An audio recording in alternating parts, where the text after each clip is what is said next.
আসসালামু আলাইকুম।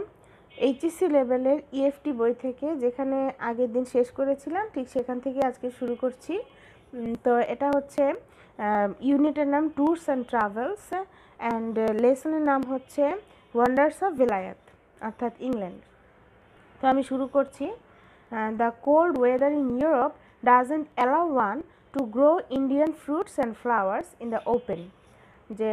ইউরোপের যে কোল্ড ওয়েদার সেটা আসলে কাউকেই সুযোগ করে দেয় না যে ইন্ডিয়ান ফ্রুটস এবং ফ্লাওয়ার যে ওরা গ্রো করবে খোলাখুলিভাবে আমরা যেমন করি বাগানে বা মাঠে, সেটা আসলে অ্যালাউ করে না ইউরোপের কোল্ড ওয়েদারের কারণে। আর special kind of house is constructed for the purpose, এবং এই উদ্দেশ্যের জন্য একটা স্পেশাল ধরনের একটা হাউস তৈরি করা হয়, নির্মাণ করা হয়, যেটা কীরকম, 3 sides of which are of brick, এবং যেটার হচ্ছে 3টা সাইড ইটের তৈরি, while the fourth which faces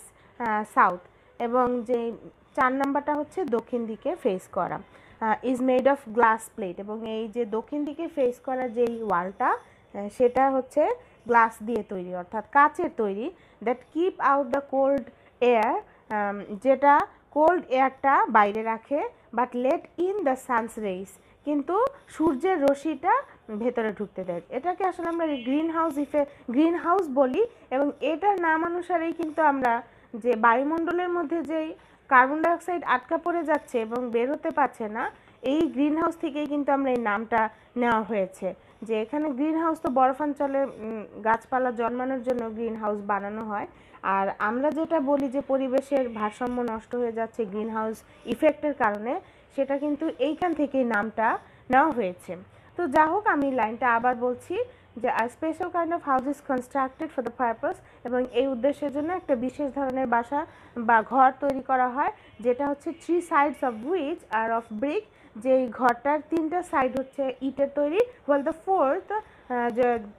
আবার 4 নাম্বার ওয়ালটা হচ্ছে which faces south, যেটা দক্ষিণ দিকে ফেস করা থাকে, is made of glass plate, সেটা হচ্ছে গ্লাসের প্লেট দিয়ে তৈরি, that keep out the cold air, যেটা কোল্ড এয়ারটাকে বাইরে রাখে, but let in the sun's rays, যে সূর্যের রশ্মিকে ভেতরে প্রবেশ করতে দেয়। In the cold season stoves are lit, আর কোল্ড সিজনে কী করে, ওদের দেশে তো এমনি সবসময় কোল্ড, আর কোল্ড সিজনে তো আরও কোল্ড, তখন আবার ওই ঘরের ভেতরে একটা চুলা জ্বালানো থাকে, stoves are lit in the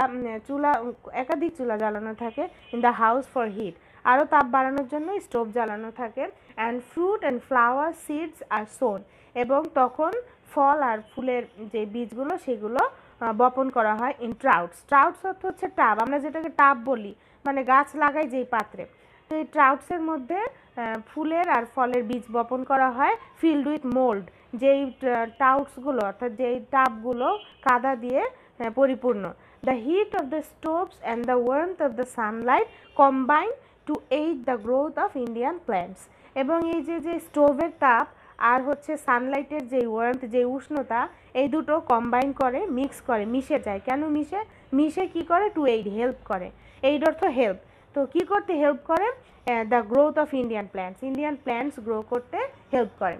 European gardeners grow eastern fruits, আর ইউরোপিয়ান যারা মালি বা যারা বাগান করে তারা ইস্টার্ন ফ্রুটগুলো এভাবেই গ্রো করে, ইন দিস ম্যানার, এইভাবেই তারা গ্রো করে, and make a very good profit, এবং তারা খুব ভালো